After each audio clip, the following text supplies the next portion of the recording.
Hi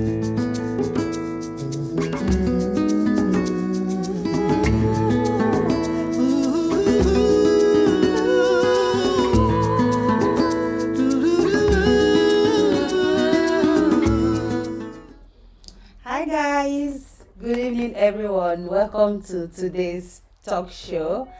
It's another beautiful Saturday evening that we're so excited to talk about something very, very important. But before we start, I'm just gonna wait for people to join us live. Um, I'll wait for a few people to join us before we start. But if you're joining us, thank you so much. I can see someone has joined.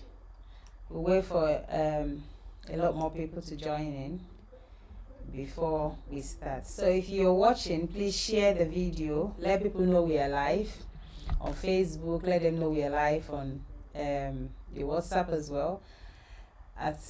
Also let them know anywhere you can share so people can join us, because today's topic is very, very important. Well, we always talk about important things anyway, but I feel like today it's so important, the topic we're going to be handling. I've got an amazing friend as well who is so good in this area to talk about it. So wait for more people to join in. If you're joining, please let us know in the comment section and just say something, hi or something, so we would welcome you. Let us know on the comment section that you are here with us, so we can say hello. Oh, Wenga Femi, thank you so much for joining. Thank you so much everyone for joining. Please share to your friends. Let them know that we are live, so they can join in and gain from today's topic. I've got my pen and I've got my book as well. I'm going to be jotting a lot of things because this is an area that everyone needs to learn and something from, or also improve in the area of communication, because that's what we're going to be talking about today. So yeah, thank you so much for joining. We're going to start, and I'm going to introduce the topic. So today we're going to be talking about better communication in relationship. Communication is a major, when I mean major, is one of the biggest factor for any relationship to be successful. It's one of the most talked about. When you go for any seminar about marriage or relationship, one of the things they talk about is communication. But it's very under practiced. People don't actually practice it.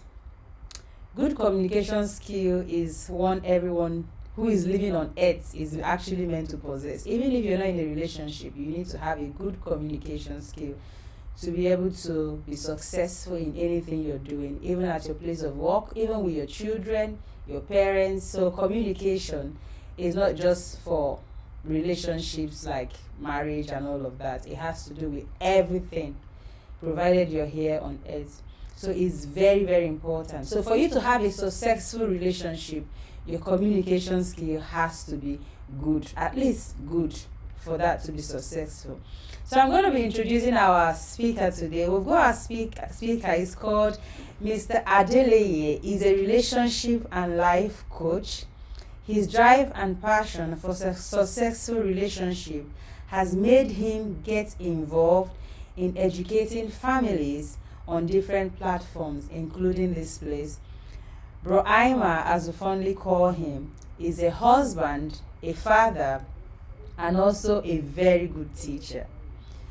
He is that teacher that everyone wants to be in his class due to his ability to communicate effectively and carry every single one along. So if there's anyone that will do justice to this topic, is our guest, because he is super good at communicating. So I'm going to introduce him. Well, I've introduced him, so I'm going to bring him on like straight away. Just a minute while I bring our guest on, and I am also going to unmute him because hi Ima, how are you? Hello. Can you hear me? Yeah, I can. We can hear you. How are you? Thank you. I'm good, thank you. Thank you for having me. Thank you so, so much for joining us today.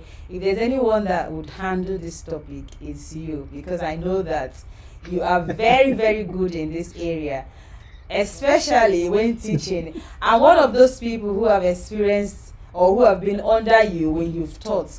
And every single one in that class was like, oh my God, we don't even want the class to end because you're that good at communicating and explaining stuff. So I think this is a perfect topic for you. So thank you so much for joining us. Please, guys, if you're Thank you. watching and you haven't shared this video, please share to your friends on Facebook. You can share to your friends on WhatsApp, share to everybody that you know, because this is a very, very important topic. And I tell you what, Ira or Mr. Adele is going to do justice to it, and at the end of it as well, you will be the one to say, he did fantastic on this topic. So without further ado, we are going to start with our questions. We've got loads of questions, but we're going to try as much as we can to cover everything within the short time that we have. So we're going to start. The first question that we've got is, just give us a background knowledge of communication. So what is communication? A background knowledge, so anyone who doesn't know would understand what it is. Okay. So a good place to start would be the dictionary, wouldn't it? So basically, it's exchanging information, either by speaking or writing or by any other medium. That's what communication is. In layman's terms, it's the passing across of information. And for me, it's not just passing across information; it's also understanding. So the full end-to-end definition of communication is passing across of information, understanding that information, and then working with the information. So yeah, and it could be either by writing or talking or any other medium. For those of us from Africa, particularly where I'm from, I don't know if you grew up with a mom who would look at you in one way. Every look has a meaning. There's a look for come here now, look for get out. There's a look for I will slap you. So it's using whatever medium, to pass across a message. So are you trying to say that being silent and just giving that look can be a form of communication? Oh yes. Sometimes your silence is a loud scream. Yeah. So it depends. When we start, talking more, you will understand that communication in itself has to be in a language that the person you're talking to would understand. And when I say a language, I'm not talking necessarily, I'm not talking of English, Portuguese, or whatever. It has to be on a platform that other person can understand. So silence in itself can be a form of communication. It could be a loud scream, like I said. So yes, absolutely. Okay. And someone said my mic is echoing. Let me just see if I can sort that out.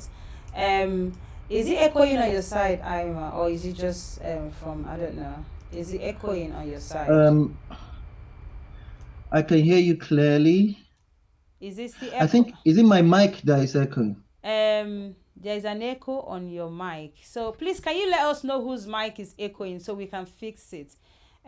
Is it from my side or is it from Ima's side? I reject every echo on my mic. So send it back. if you can let us know whose mic is echoing, that'll be fine. But if you can hear us loud and clear, please just let us know as well, because we want to make sure everything is perfect. So you can get all the information, because this is also a form of communication. What's the point if you don't hear what we're saying? So please let us know on the comment section how the audio is, so we can sort it out. Yeah, right. So while you guys are doing that, we just continue with what we're saying. So what are the various means of communication in a relationship? If you can give us practical examples. Because I can see that we've got parents here, although we're talking about relationship in terms of marriage.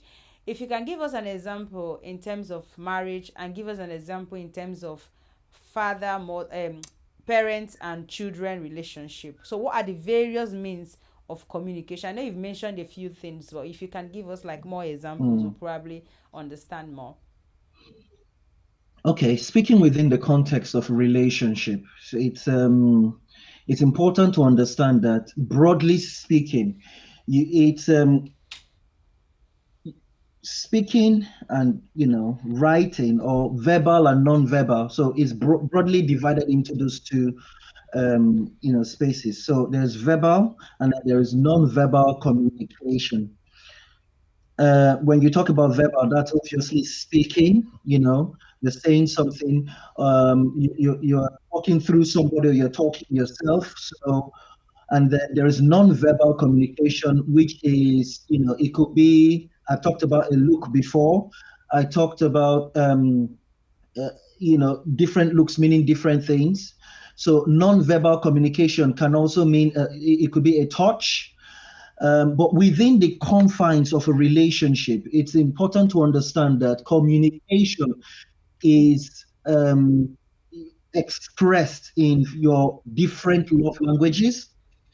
So, for those of us who don't know anything about love languages, there are five different love languages, and each person within the relationship aligns to a love language. So, there is, first and foremost, there is a words of affirmation. There is acts of service, there's gifts, there's touch, there's quality time. So these are the five different love languages. And within these love languages, your communication will seek an expression. Okay, so words of affirmation has to go with speaking, encouraging the other person, affirming that they mean a lot to you. If it's a card, or whatever, you're in their ear telling them how much they mean to you. The second language area is quality time. This has to do with spending some time with this person. Putting that person as your focus. That's a form of communication. Acts of service is another kind of love language, which has to do with going out of your way to present a service to the other party, letting them know that you are with them and you are available to help. um, Gifts, giving out gifts. Most women fall under this category. I know Precious will come for me, for statistics, but women fall under this category of gifts. So it's about giving. Some men do. Let me balance it up. Yeah, it's about gifts and receiving that gift, meaningful gift. You don't just go out and buy a chewing stick. But then again, a chewing stick can be meaningful if the other person needs a chewing stick. So that's gifts. And then the last one is touch. Is also a platform for communication as well. So non-verbal, and it could be somebody's love language as well. A hug, a hug, a high five or something, or just a touch. And that's these five love languages form a bedrock for which your communication is expressed, within a relationship. Now, when you talk about, Precious mentioned, parents to children, children to parents. So a means of communication there would be, like I said, speaking. Many people are not good. Some people are not good in expressing the way they feel. For you to be able to communicate better, you need to understand how you feel, uh, and then be able to pass across that message in the hope that that person understands as well. So, effective communication, therefore, is you passing across the message, and the other person that you're talking to understands what you're saying, and they can do business with what you've said to them. Wow. Right. Okay. Am So I yeah, am you I are. communicating? Yeah. I'm just trying to sort the mic thing out. Please. Do you, If do you know if it's my mic? no, I think they're saying that is more from my side. Um, but I Okay. don't. I've tried to see if I can do something, one or two things here. Um, if that helps to reduce the echoing. Um, but Ima can hear me clearly, isn't it? And I'm not echoing on I Ima's can side. hear you. So I think I'll just do a little bit of talking since yours is okay. I'll do a little bit of talking and continue fixing it. So moving on to the next question, because we're going to be as fast as possible to be able to cover the other part of the questions as well. So does good communication actually depend on your mood? Because if you see, some people, when they are very upset, they tend not to talk. Some people, when they're upset, they talk a lot. So would you say good communication depends on the mood the person is feeling at that time? Yeah, I think it's part of it. It's not just the mood. What I would say is the right environment. So if you think about it this way, there is one person on this side who needs to talk to this other person on the other side. Okay, so for you to have good and effective communication, the person who is speaking needs to understand himself. So you need to understand your character, your personality, how you want to talk. Are you? Some people are loud naturally. Some people are quiet. So you understand that, and then you're also speaking the right language to the other person on this side, in terms of, how does that person receive the communication, how does that person receive the information. Okay, so if it's husband and wife, so, and then there's also a third, factor which you've mentioned, which is the right environment. you know um, for example, using practical examples, your husband supports Arsenal, and recently, Arsenal fans will come for me. Well, Arsenal, I've been losing a lot. You don't go to him at the end of when they have lost 5-0, or whatever club, Manchester United or whoever. You know, you don't go to them at that point to say, "Oh, we need to do something," or you start talking about really serious matter. So the intention is good, the modus operandi in terms of how you're presenting, the information is good as well. So right tone, right voice, but it may not be the right environment. It may not be the right time for that. So to your point, Precious, it Mm-hmm. is important to be able to gauge the environment, be able to gauge, you don't just bring up important things in a time when, the environment cannot hold that conversation. So all these things I've mentioned are factors that determine whether you get, effective communication, or, like you said, good communication.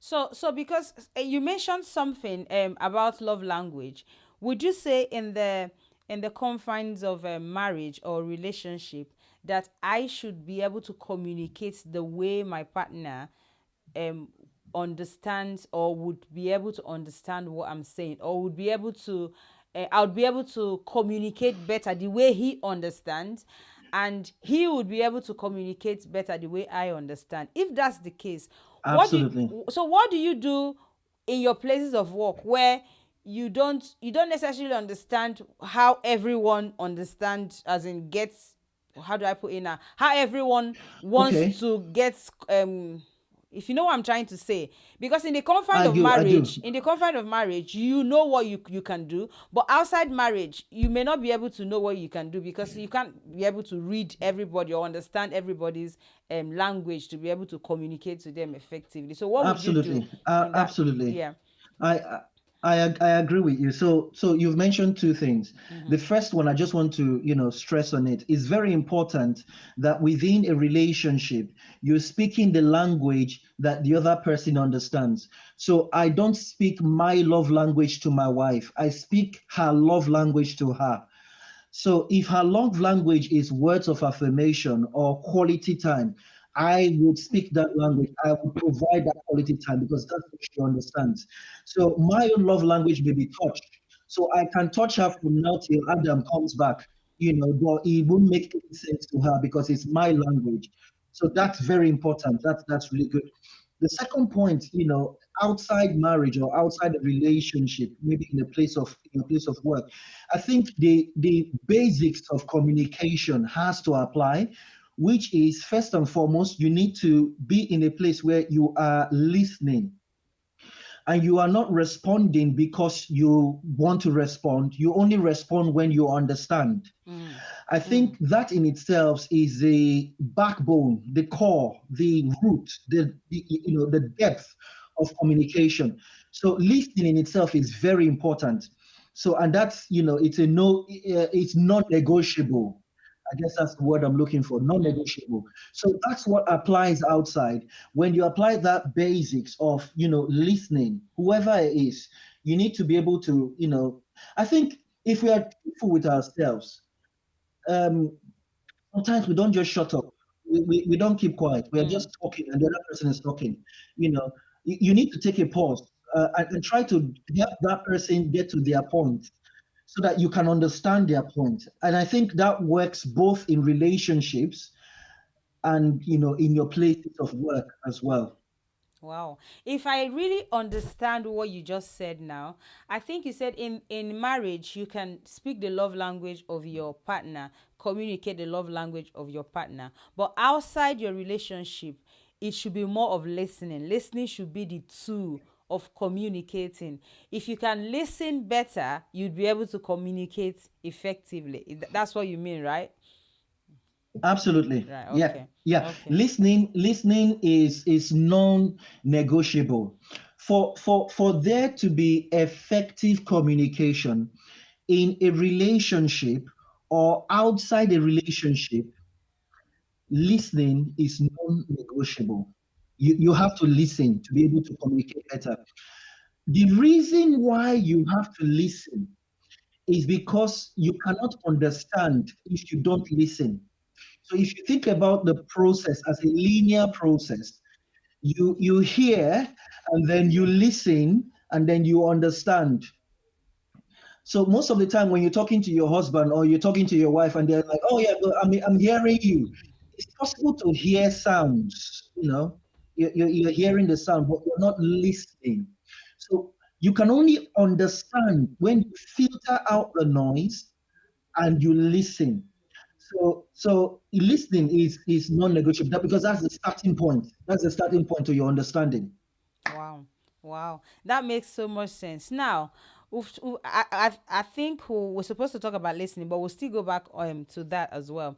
But can you differentiate between non-verbal communication? Because you've mentioned that communication comes in different ways, non-verbal, body Mhm. language, even so many things which we're going to talk about later as well. Can you differentiate between non-verbal communication and snubbing? Because a lot of people, for someone like me, I love to talk when I want to talk, right? And one of the things I don't like is when I finish That's talking. why you have a talk show. Yeah, exactly. When I finish talking to you for like, I spend so much time explaining, giving you the details, and you end up saying, okay, oh my God. It's just like, you've just basically you've just triggered me. So how would you differentiate non-verbal communication and snubbing? Because many of us can cope with non-verbal I think communication. um, I think nonverbal communication is you're trying to pass across a message. So okay, it's not nonverbal communication because you're talking. Because when someone finishes giving a full from chapter 1 to chapter 5, and then you say, okay, that's verbal communication because you've responded, but that doesn't necessarily fall under non-verbal. But I get what you're saying, though. Now, non-verbal communication is trying to pass across a message without actually talking. So, for example, um, my wife comes back home from work and she's really hysterical, in the sense that she's had a rough time driving back home. Maybe someone bashed the car. She is in tears. She can't express herself, the words are not coming out well. And at that point I just drop whatever I'm doing and I give her a hug. That's non-verbal communication. I've not said anything, but from my action, that means a lot. That is like, oh, it's like a blanket that is covering the Covers, yeah. fire. It's like, Mm. so that's non-verbal. But snubbing, with that example, is walking away. Okay. It's just like, shutting it off. Now, the things that happen in the mind of people that snob. So I'm trying to psychoanalyze that word snobbing. Now, when you break it down, it is possible for you to snob someone and them not know that you snobbed them. And it's also possible to snob and then they know that you snobbed. And that's where the professionals, it's about snobbing is about drawing a line, it's Mm. about building up a fence and not say to the person who is talking to you, not communicating to them to say, right, okay, I'm with you, I've heard you, I know what you're talking about, this is what we're going to do, or we can talk about this some other time. Just putting up a fence, and that's different from non-verbal communication because non-verbal communication does not build a fence, it reaches out. Snubbing builds a fence. Wow. I think that makes sense now. Maybe I should have said, instead of saying non-verbal communication, I should probably have said little communication. Little. When I said after talking for a long time and the person says okay, maybe tiny or little communication, because sometimes when just like you said, someone gets back from work and the person just needs that hug, or to be fair, I don't even want you to say anything, the hug is okay. But when let's say your partner comes back from work and she says a lot of things that she just wants you to reassure her, and you said okay, that's fine. You've said So something, that but goes she back just, that yeah, yeah, that go abs- on. yeah, yeah, yeah, it goes back to the previous point of understanding this person. So there has to be, when I said, understanding yourself and the way you communicate. Mm-hmm. So it will boil down to, things like temperament, which I think we'll touch, as we go on. Mm-hmm. But it's important to understand that a person who is talking to you in the heat of the moment about something that means so much to them, they deserve to hear back from yourself. So you don't just say, okay, or I've heard. You need to be vested in that conversation. You need to invest, in that conversation. Invest your time. Drop what you're doing. I think there is a skill for men, and this was in one of the conferences that I attended many years ago, called deliberate listening. So when the missus comes to talk to you about something, you put aside all that you're doing and you listen. And if you're not able to listen at that time, you make a date and say, "Oh, right, okay, I can't do it now. Let's talk about it, after, but you set that expectation." So, to your point, Precious, it's important for whoever, man or woman, whoever, for the party who is being spoken to show an interest in what's being said to them, because that will give the other person who is talking, it will give them a sense of, right, okay, togetherness. I'm not talking to a stone, or the person I'm talking to has listened to me. You know, Mm-hmm. so I think that's that's very important. Wow. Thank you so, so much. Guys, if you're watching and you've got any question, or if you haven't got any question, you've got any contribution, you agree to what am I saying, or you don't agree to what he's saying, please let us know in the comment section. Don't be quiet. Don't just be listening and grabbing everything. Let us know how you feel in the comment section. And also, please, if you can also share, like, and do whatever you want to do with this video, but the most important thing is to let other people watch this video as well, because it's very important. Moving on, Brahma, differentiate Mhm. ways men and women communicate, if there is any difference anyway. If you can let us know, this is the way most men communicate, or this is the way most women communicate, based on your experience. Okay, so I like how you've, at the end of the question, because it's not, so there's part of the answer that will come across as being stereotypical, Mm. but then again, the stereotypes are based on sort of knowledge, so to speak. No, not really. Because stereotypes, the actual definition of that word, you don't need knowledge to back stereotypes up. But anyway. So men talk differently from women, Mm-hmm. or women communicate differently from men. And that's because men and women are different. They're actually different beings. The way they think, the way they react, the way they relate, the way it's actually absolutely 100% different. I was making a joke a few years ago with my wife. I said if I stepped into a wedding and I saw somebody who wore the exact shirt or whatever that I put on, I can walk up to that person and take a selfie or something, and then as a guy, we'll be like high five. But imagine for a lady, they step into a wedding and they see somebody wear the same dress that they're wearing. You wouldn't necessarily expect them to give a high five or something. But like I said, the question in itself may have stereotypical undertones, but what you need to understand is that men and women react differently because they are different. From a communication perspective, a man, may be more non-verbal because they are tactical in their thinking. Okay, so Mm-hmm. that's why they are more non-verbal. So, if you're saying something, say that thing. Don't say, don't talk about this thing. And for a man, the road from A to B, is just like, this is A and this is B. Mm-hmm. Just draw a line. Okay.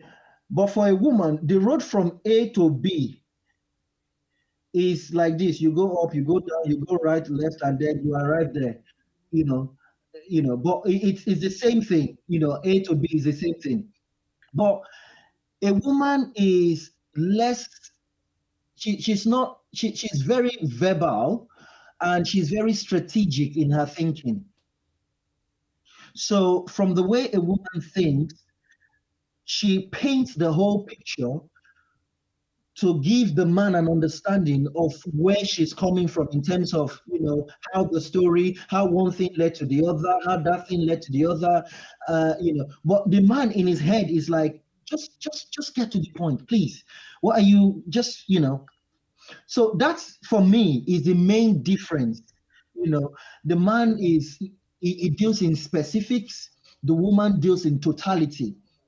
So it's strategic versus tactical, and that's the way they behave, and that influences the way they communicate.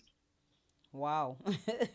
Now, talking about what you've just said, the way women communicate and the way men communicate, do you not think that personality type comes into play? Because there are some women that are actually melancholy and maybe phlegmatic as well. And because of their personality type, they tend to communicate like men. They wouldn't want to talk too Yeah. much.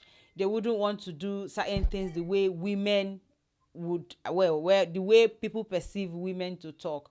So do you not think personality type is something that Oh is, yeah, yeah. yeah, comes into play? Yeah. Absolutely. At the end of the day, yeah, it boils down to personality types. For me, that's the primary step. Because not wanting to be stereotypical, you need to understand that people are different. Mm-hmm. Okay, so not wanting to put man under that box and woman under that box, people are different. Mm-hmm. So your personality type affects the way you communicate. Okay. So just quickly, a crash course on personality types. So there are the sanguines, there are the cholerics, the phlegmatics, and the melancholics. Mm-hmm. Now, these four temperaments, you can have a blend of temperaments, or you could say, all right, okay, one is dominant, one is recessive. Mm-hmm. Okay, a person can also display all four. And then a person can also change as they grow older, and then sometimes a person can display a particular temperament because of a particular situation. Mm-hmm. So those 4 points are important in understanding how a human being displays the temperament. Okay, so who are the cholerics? Cholerics are the ones who are, bossy. Okay, they're goal getters. They're targeted. They don't care about your feelings. They do. I take that back. They care about it, but but they don't just let you know that they care about it. Okay, those are the cholerics. And then the sanguines, the sanguines are loud. They love bright colors. A sanguine will step into a place and they've arrived. They laugh loud. They make friends. They make, nothing means, you can't insult a sanguine and they will feel offended. Everything is water off the duck's back.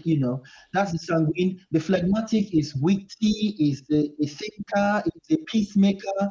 He doesn't like quarrel. That's the phlegmatic.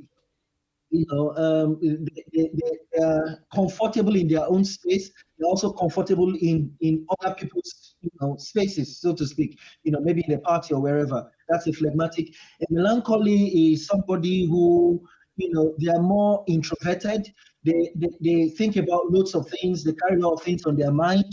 You can offend a melancholy person today and they will remind you of what you've done today 10 years later. Those ones are typical melancholics. So for each of these temperaments, for each of these personalities, there are advantages and disadvantages. Okay, so there is way to communicate with them, and so for example, I'm just pick two. I know precious where time is going, Yeah. but for two, phlegmatics and cholerics. So how do you talk to a phlegmatic? A phlegmatic is that person who is always postponing stuff. Phlegmatics deal with a lot of procrastination.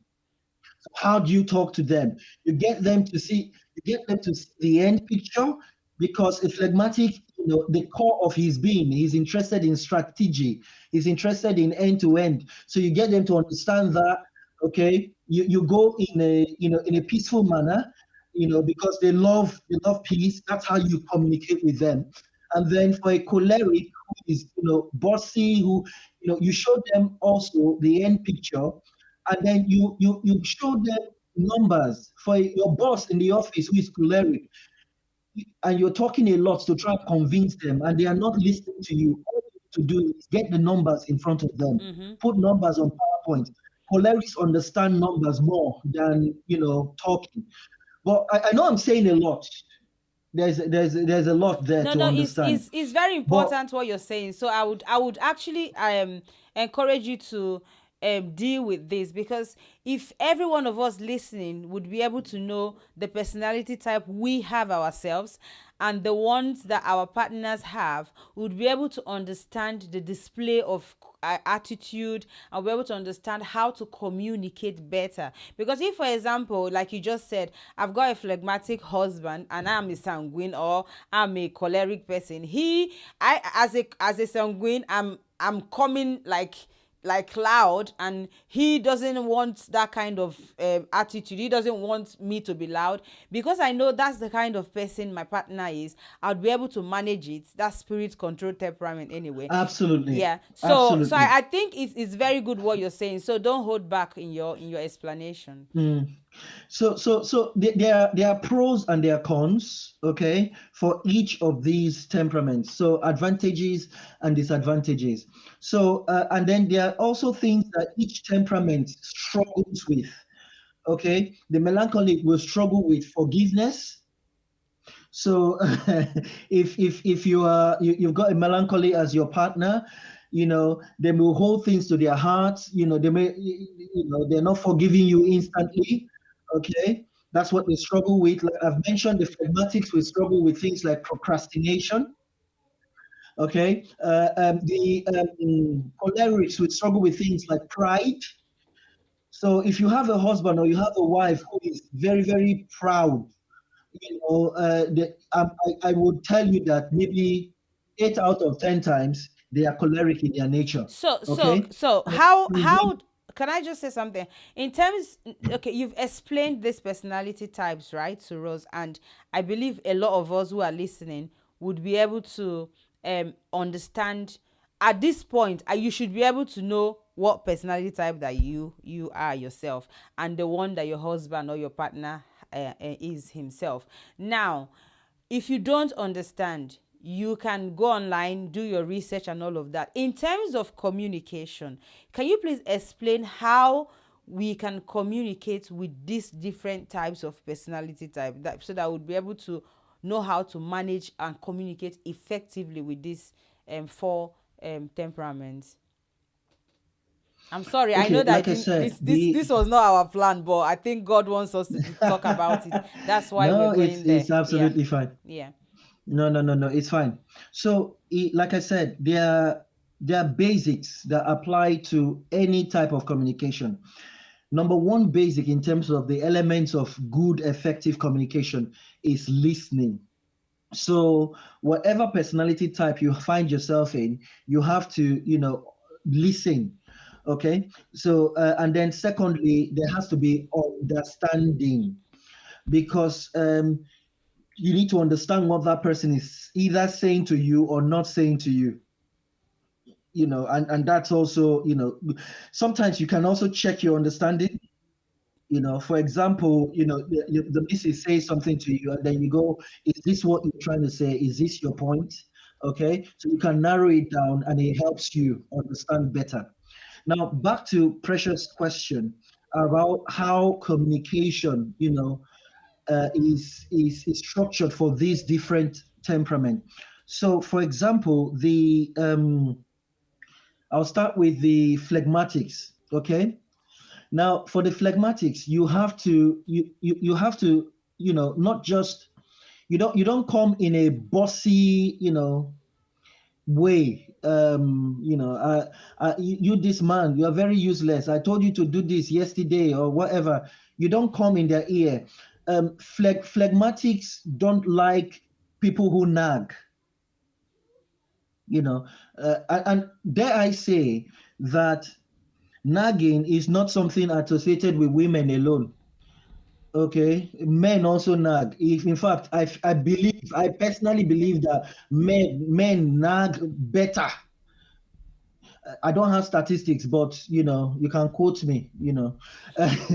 So that being said, phlegmatics don't like you being in their ear, you nagging at them.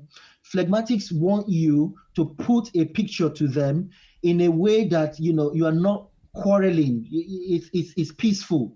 Okay, so you're coming in a low tone of voice, you're coming in a gentle manner, you are communicating with them on that level, you're not raising your voice, so to speak. Okay, and that's the level, that's how to deal with phlegmatics. Mm, For a melancholy, mm-hmm. who is who can, they don't necessarily get offended easily, but once they get offended, it takes long for them to calm down. Okay, so you're watching what you say. Always watch what you say to phlegmatics. For sorry, for to melancholic, sorry. Melancholy. Yeah. Watch what you say to melancholy. Watch how you say what you say to phlegmatics. Mm, I'll repeat myself. Watch what you say to melancholies. Watch how you say what you say to phlegmatics. Because at the end of the day, a melancholic person, words get to them a lot. Okay, so they take your words, they soak it in, they go away, mm, they ponder on it, they ruminate. That's the word. They ruminate like different stomachs with the herbivores. Like the cows, the goats, different stomach compartments. They regurgitate it, they ruminate, they take it back in. So it's very important to watch what you say to melancholics. Now, for sanguines, you have to listen to sanguines. Don't shut them up. Let them talk. If you don't let them talk, you are stamping on the core of their personality. They cannot be themselves with you. They don't feel comfortable talking to you anymore because you have poked your hand in their eye. For those of us who have seen snails before, when you poke the snail that's out of his shell, it recoils recoils. back Yeah. into his shell. And then you ask them, why are you withdrawing? I'm just saying hi. No, no, no, you're not just saying hi. You poke them in their sensitive spot.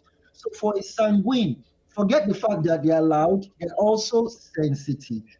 So watch how you listen to them. You need to listen to them. So sanguine. And then for a choleric as well, the way they communicate, they may step on your toes. Okay, you need to give cholerics a lot of room. Okay, and then for you to communicate to them, you have to paint a picture that shows end goals, because in they're always thinking about plan. They're always thinking about the next goal. Their goal setting, goal getting. They're always on the go. So because of their character, you need to key into that flow to be able to give them what they want when they want. Okay, Mm-hmm. and it's important, and it will be very interesting to watch two cholerics talk. Husband and wife. That will be an interesting dynamic. But at the end of the day, a choleric wants to know that you have listened to them and you are not showing any weakness in going about what you have agreed. That's what the expectation of the choleric is. Wow. Wow. I Let me don't let me let me pause. wow. Honestly, you've given us a summary of temperament, right? This is going to be communication and personality type. I don't know how to say it, but I'm going to change it to effective communication and understanding personality type. It's very, very, very important. I'm just going to Mhm. give you guys an update quickly. Our next show is going to be the end of the month. The show is going to be very, very interesting. I'm bringing someone to talk about interracial relationship, online dating, finding love again, either as a young person or as an older person. Now, people will say, oh, interracial relationship. Most of us that are in the UK, or depending on where you're watching, different parts of the world, most of us didn't even plan that we'll be here. And we are raising kids in this country. There is no guarantee that your child is going to marry a melanin dripping woman or a melanin dripping man. So there is a chance that your child is going to be marrying people from different races. So it would be nice for you to come on the next show and listen to this person. She is a black woman who is married to a white man. So firsthand, she found love at an older age and she found love online. So she has experienced all three of these things, or she's experiencing what I've just mentioned. So she's the best person to talk about it. So come next month, end of the month. The posters or the flyers are going to be coming out very soon. So don't shy away. Don't tell me that why am I watching it? We have children, so let's get ourselves prepared for the future, basically. So that's our next show. Moving on, we're going to be talking about scenario based questions or practical questions, and I'm going to be asking questions from the woman's side. And this question is actually being referred to the men, but it's from a woman. It says, every time I speak to my husband, he thinks I'm shouting, but I genuinely know that I'm not shouting, as this is the way I naturally speak. What better ways can I communicate with him without having to change everything that makes me who I am? Brahma. Okay. My question back would be, how do you know you're not shouting? It's like telling somebody to calm down, when they are calm.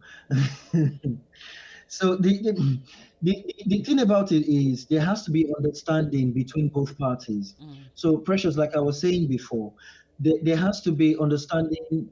The wife has to understand, the husband has to understand the wife. You need to understand the temperament. So, for example, a sanguine might come across like they're shouting, but they're not necessarily shouting. Okay, they're mm-hmm, just bubbly. That's the way they sound. Okay, so the husband has to understand that. Now, having said that, I also need to balance it up, because it may be possible that this person is shouting, they're raising their voice or they're getting upset. So there's something called a mirroring technique. So the experts will tell you that when you're talking to someone, you unconsciously, not unconsciously, subconsciously, mirror their mannerisms. So you may start out not shouting, and then you end up shouting because the person you're talking to is shouting. Yeah. So you need to watch, how you are being listened to. So if this person is saying, I need you to just calm down, just reduce your voice a bit, you need to be conscious of that. So three things. Number one, understand both parties, understand your personality, understand the personality of the person who is talking to you. Number two, their temperament. Number three, be conscious of the environment. Are you mirroring each other? It's very, very important to understand that.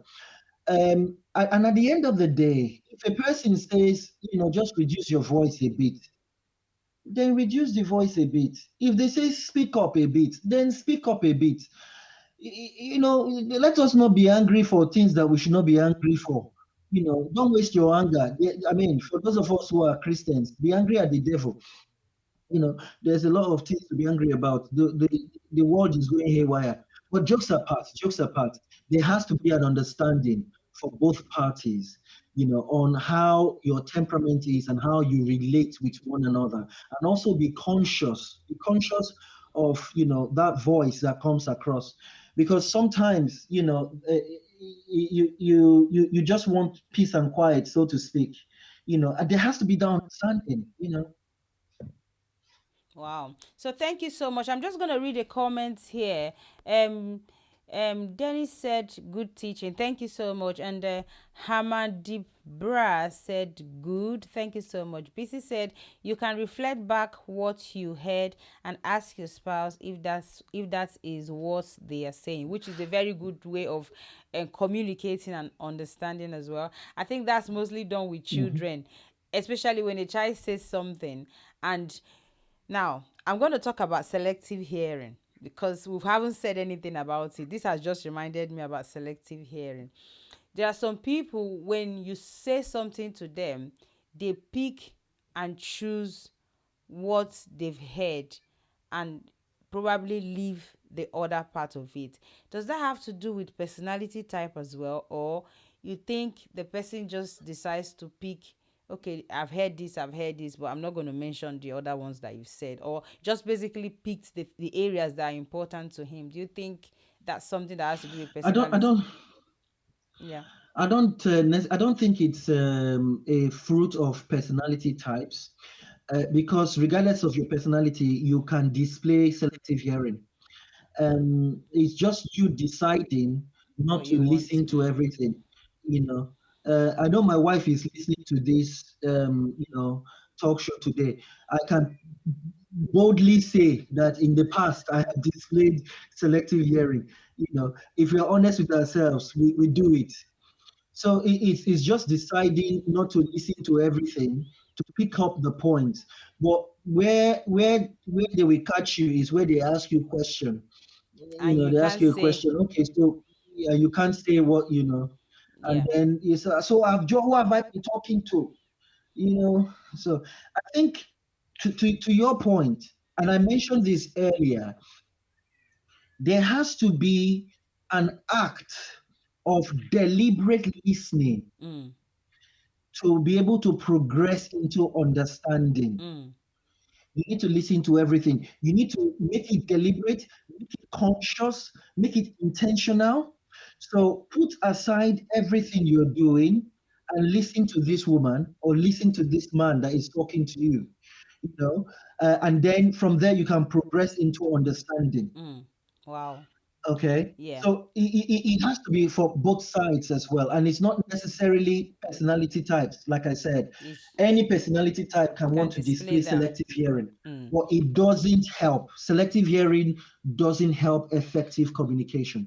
Wow. Thank you so much. Ima just said selective hearing does not help effective communication. So if you know you're displaying that, it will be fair for you to say to your spouse, okay, can we talk about it later? If you know you're not 100% listening to what he or she is saying, you can actually say to the person, let's talk about it later. Instead of you pretending that you're hearing, and To after listen. that you're listening, and after talking for a long time, you decide to pick and choose what you heard. Anyway, let's not go there. The second question is, my husband constantly avoids dealing with issues by talking about it. He always says give it time, or time takes care of a lot of stuff. How do I explain to this man that not all issues heals with time? Mm.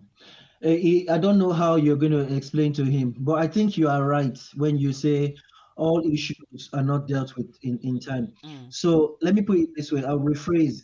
So only issues that are addressed heal with time. Okay?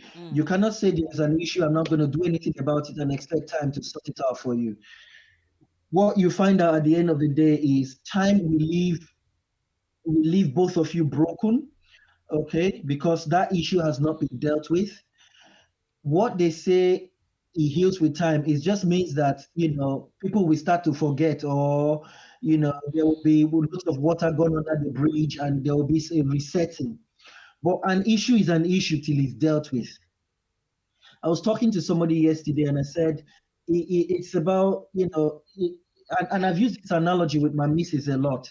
So when you have a dirty room or you've got so many things on the carpet, and then instead of cleaning it, you go and get another carpet and put on top this stuff that is dirty.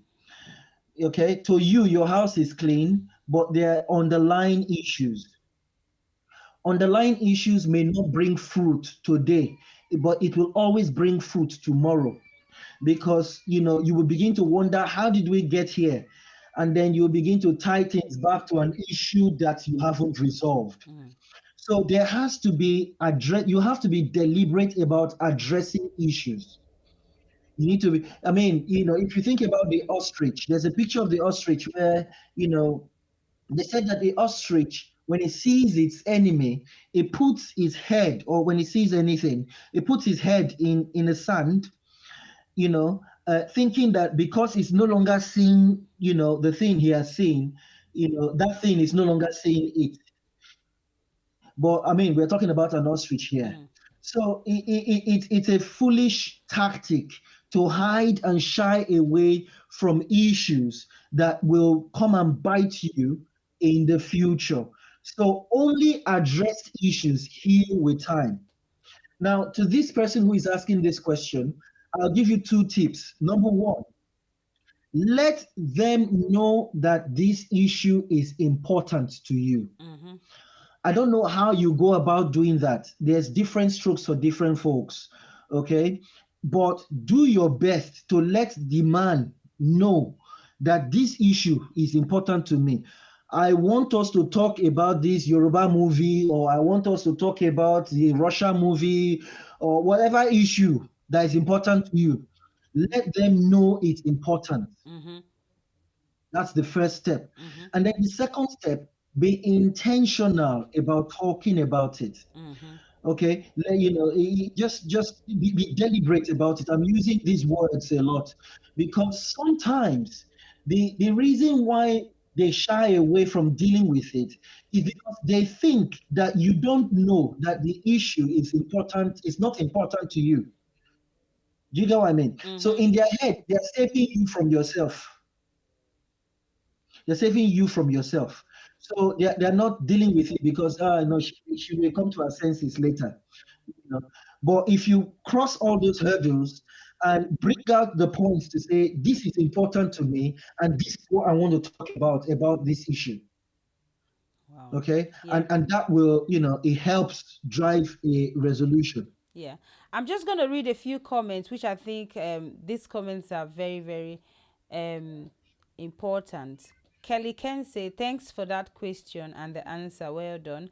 Happiness Coaching said, what if someone uses let's talk about it later as a way to avoid talking about key issues? That's a question you're going to address, Brahima. And Biola Babajide said, issues are better addressed straight away and moved on. If avoided, this will make things get worse and it will bring unspoken bitterness. And BC said, let them know how the issue makes and make you feel and communicate your emotion. I'm just going to say something about what Biola said, dealing with the issues straight away. Now, I personally, I would say that, I know Ima is going to talk about it. I would say that if the tension is high, right, I don't think it's a good idea to deal with it straight away. There should be time where you give yourself some time to like settle down a bit. Talking from experience, if I deal with issues when I'm really really angry, I'll probably even be making it worse. So, and it's also difficult for me to actually not want to deal with the issues straight away, which is a personality type as well. So I would say dealing with issues straight away requires wisdom and the Holy Spirit from the Christian perspective. Because if you deal with it straight away, where the fire, the house is burning, everything is going wrong, you may not end up at the results that you desire. But giving it some time doesn't mean that you're going to just brush it under the carpet, but give it a bit of time. So you calm down, your partner calms down, then you can talk about it. I don't know if you agree with me, Ima. Oh yeah, yeah, yeah. I mean, if the tension is high, I've used this analogy here before. Psychologists tells us that, I've talked about mirroring technique as well. So when a person is shouting and this other person is shouting, so for them to make sure that this person is hearing them, they have to increase their voice. And then this other person has to now increase his voice higher than this person's voice so that this person can start hearing this person. I know that's a lot of these persons, but it's important to know that tension doesn't help solve a matter, but solving a matter proactively helps a lot. It helps your relationship. It helps you heal quicker. It helps you heal faster. It helps you build credit for the next issue. So it may not be straight away. It may not be because tensions are high, but it should be as soon as possible or as soon as practicable. That's how it should be, because the temptation sometimes is to walk away and not talk about it forevermore. And then, like you said, it's sweeping things under the carpet. One of the things that what we read here from BC, let them know how, Olabisi is saying, let them know how the issue makes you feel. Communicate your emotions. It's important to communicate your emotions. It's important to let them know, okay, this is how it makes me feel. You might not do it in the heat of the moment. You may walk away, come back, and then you deal with it. But make sure it's dealt with, because, like Biola said, anything not dealt with will come back as bitterness and will come and bite you in the future. Wow, thank you so much. We're going to move straight to the men's question. I know Ima has actually touched on it a little bit. The question is, how can I explain to my wife to go straight to the point every time she speaks?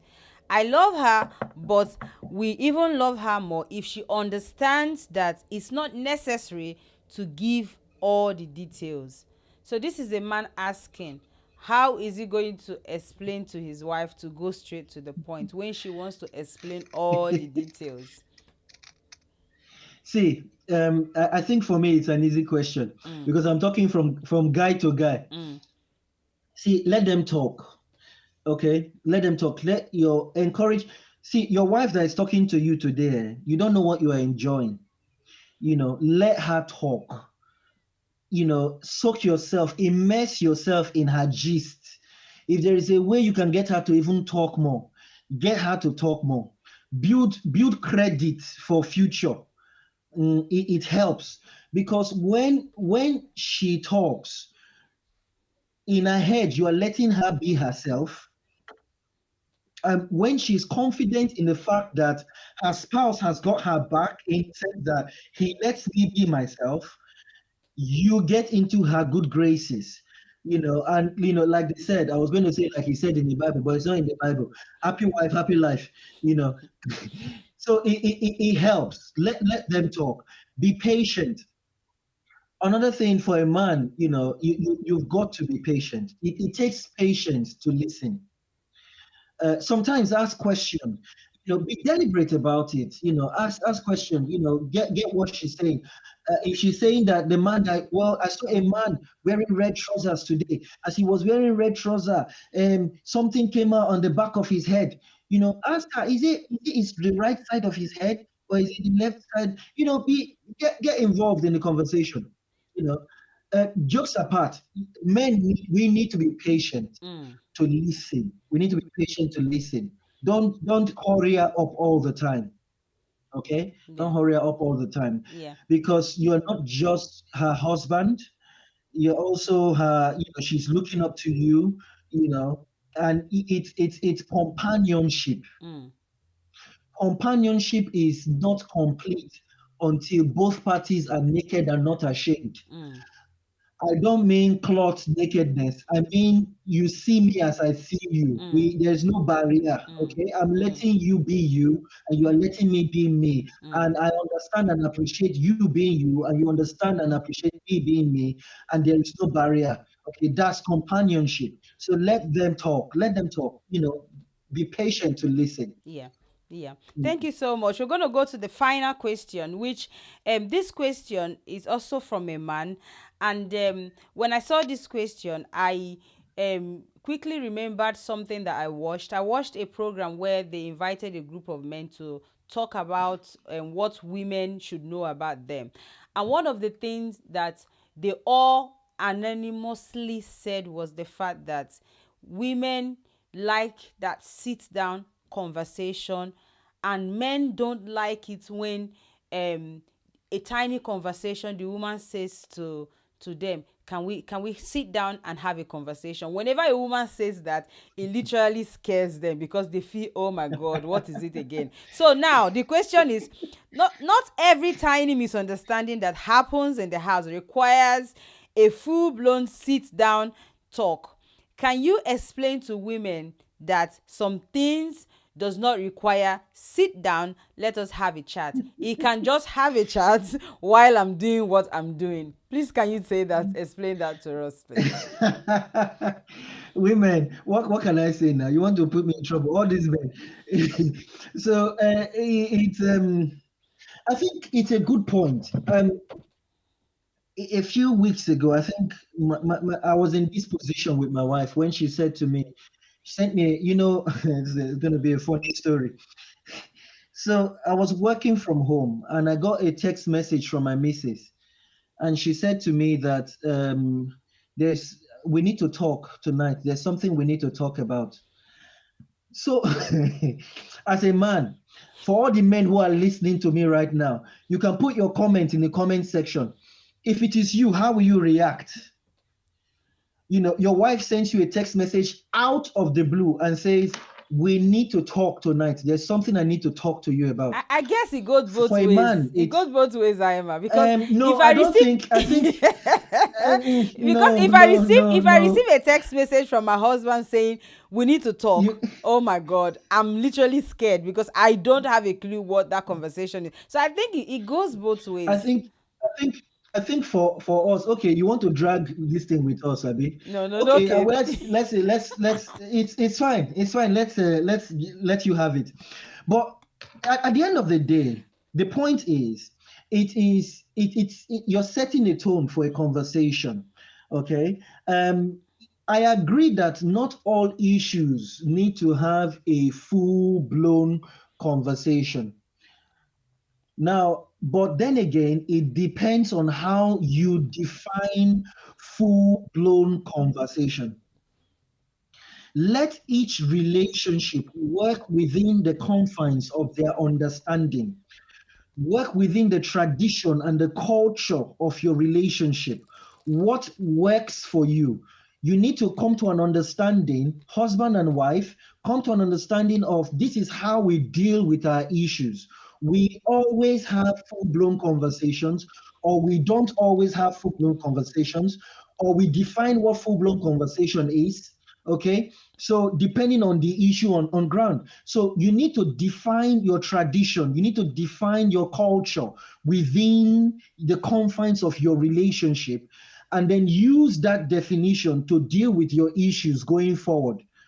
Okay, because at the end of the day, you want to be at a point where all issues are dealt with and there is no residue. Or if there is residue, there is a plan that deals with the residue. Okay, so that's where you want to get to.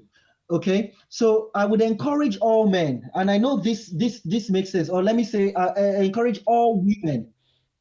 If there is an issue that needs to be talked about, do that within the confines of your agreement. Okay, as a couple. That is why, and this is why issues resolution is very important. Everyone who is married, who is planning to get married, you need to understand issues resolution.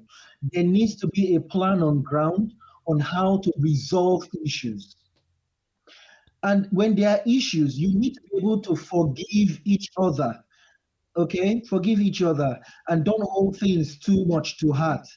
Okay, because at the end of the day, is the person you married, they are going to be with you all your life. Okay, so you need to be able to not hold things so much to heart. Okay, you need to be able to readily forgive. And when a person is sorry, say your wife is sorry, don't trash her down. Okay, she did something, don't keep mentioning it. You report her to her elder brother, her younger brother, uh, uh, uh, you know, her teacher in primary school, or whoever. Don't when she says she's sorry, or when there's an apology, or when he says he's sorry, okay, agree and then move on from there. The issue is because for men, because we are tactical in our thinking, Mm. we isolate issues. We don't remember the thread of what led to what. We only remember, okay, so for example, we offended our wife today. Mm-hmm. Tomorrow, we've apologized and we've forgotten. Next week, we done the same thing, but we don't tie what we've done next week to what we've done last week. In her head, it's not like that. But in her head, there is that thread. She Absolutely. will link it up. She will bring, I know, because that's the way they think. They're strategic. So when you're bringing that into issues resolution, there has to be that part of you that says, right, okay, I understand that he is sorry for what he has done before. So I'm not trashing him today for what he did last week. And then we are moving consciously towards a resolution. Let me cap it there, Precious. You know what, I really want us to stop now, but there's something that just came into my mind that I would like you to just in 1 minute, if you can, to actually say something about it. You've mentioned issue or conflict resolution like 2 or 3 times in this conversation. And one of the things you said is the fact that for everyone who is going into marriage, or who you're already in marriage and you don't have a standard for for conflict resolution in your home, you have to make sure you have one. Now let's be practical. How can you set up a conflict resolution in your home? How can you agree? Are you going to say, okay, every time we have misunderstanding, we need to sit down and talk about it? Or are you going to say, um, don't make sure you don't tell anyone whenever? Give us an idea how you can set up a conflict resolution in your home. Okay, so it's the basics has to be first and foremost, you have to talk. You have to talk about it. Now there has to be an understanding of, okay, this is how we want to start dealing with issues. Now the bedrock is the very first starting point is a conversation that has to do with, right, okay, Mr. Man or Mr. Woman. Oh, sorry, there's nothing like Mr. Woman, but Mr. Man or Madam, how do you feel when there are how do you want us to resolve issues? That's the very first question. Mm-hmm. So both parties should ask themselves those questions. And somebody might be asking, what is an issue? You might want to be very philosophical about it and say, what is an issue to a man is not an issue to a woman, which is correct, and it's absolutely fine, but there has to be that point when you say, right, okay, as a man, how do I want to deal with anything I call an issue? And as a woman, how do you want us to deal with anything you call an issue? And within that conversation, let's define what is an issue. Okay. So then you now start saying things like, all right, I want us to be able to talk about everything and not go to third party unless there's an agreement with both of us.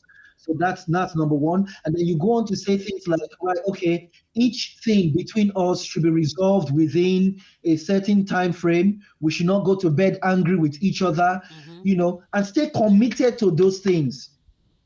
I've Right. spoken to various couples.